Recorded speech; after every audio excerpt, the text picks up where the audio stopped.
You're right, guys, it's Capgun Tom here, and I'm back for another episode of Team of the Week, and the week is the 2nd of May 2012, and it'll be running until the 9th of May. Now, we have got an absolute cracker of a Team of the Week. I'm not going to lie, this is probably one of the best Team of the Weeks I've actually seen in a long time. Some real hidden gems in there as well, so let's get on with it. Right, obviously, the two people everyone's expecting to see in Team of the Week this week, and that is Suarez from Liverpool, obviously scoring that hat-trick with an insane long shot as well. Really good. I mean, he's got 87 pace, a 92 shooting, 88 dribbling, and 80 heading. I mean, he's going to be one that will rival, upgraded Aguero and upgraded Van Persie.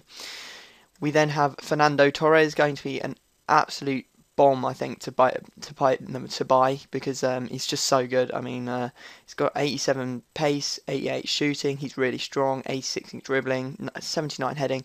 I mean, those are some very, very good stats, and he has probably the best finesse shot on the game. So definitely one to be looking out for there. Another one that's going to go for an absolute ton is Eto. Obviously, already very fast player. He's got pace of 93, 86 shooting, 87 dribbling, and 79 heading. Obviously, hurts him being in the Russian league, but people will buy him anyway just because of how fast he is. Moving into the other positions, we have another striker here, Cassano. Obviously has the 5-star skills, plays for Milan. Italian, 70 pace, 83 shooting, 88 passing, 88 dribbling. Some very good stats there. Quite a nice player to play with as well.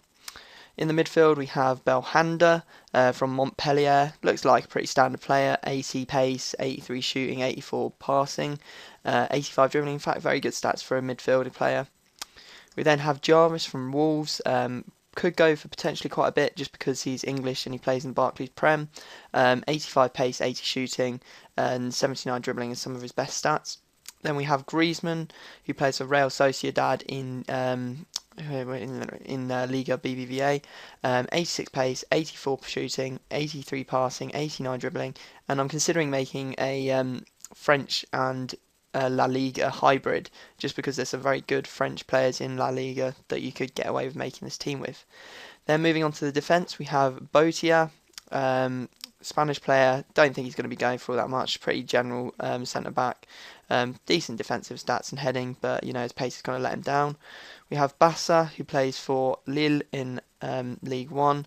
Again, pretty slow pace, but his defending and heading stats are pretty good. We then have Van der Wiel, who probably go for a little bit because he is the best right back for the Netherlands. 86 pace, 80 dribbling, 75 defending, 73 heading, 71 shooting, 72 passing, just like very, very good all-round stats.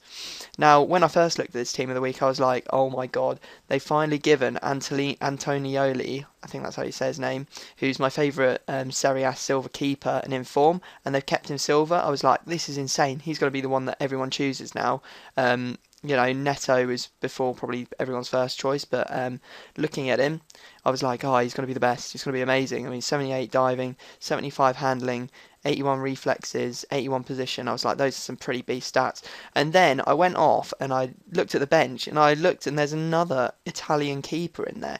Now, Consigli, I don't know why he's on the bench, because he's better than Antolini. Look, all of his stats except positioning are better. I mean, he's got +2 on diving, +4 on kicking, +1 on reflexes, +2 on speed.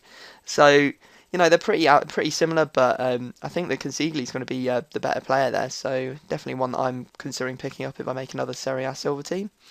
We then have Jose Fonte from Southampton.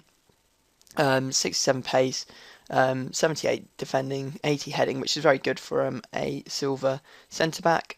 There's another hidden gem on here, and that is Kyle Walker. Obviously scored an absolute cracking goal from a free kick this week, and got 93 pace. He's probably going to be the first choice right back now over Mika Richards. 93 pace, 77 shooting, 73 passing, 80 dribbling, 79 defending, and 77 heading, which is very, very good all-round stats.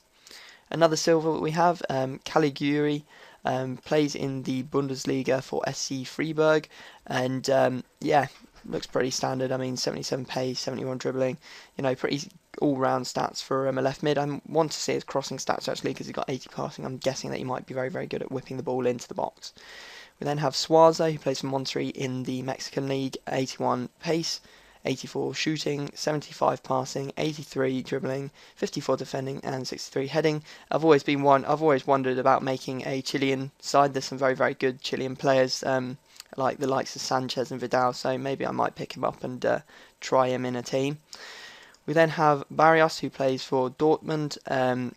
Looks like a decent striker, 86 overall. I mean, he's got a very high overall rating, but his individual stats don't look like they match up to that. I mean, 80 pace, 79 dribbling, 82 shooting, 84 heading. They're just pretty average stats, to be honest. Maybe he's got some hidden stats that have really bumped him up, but who knows.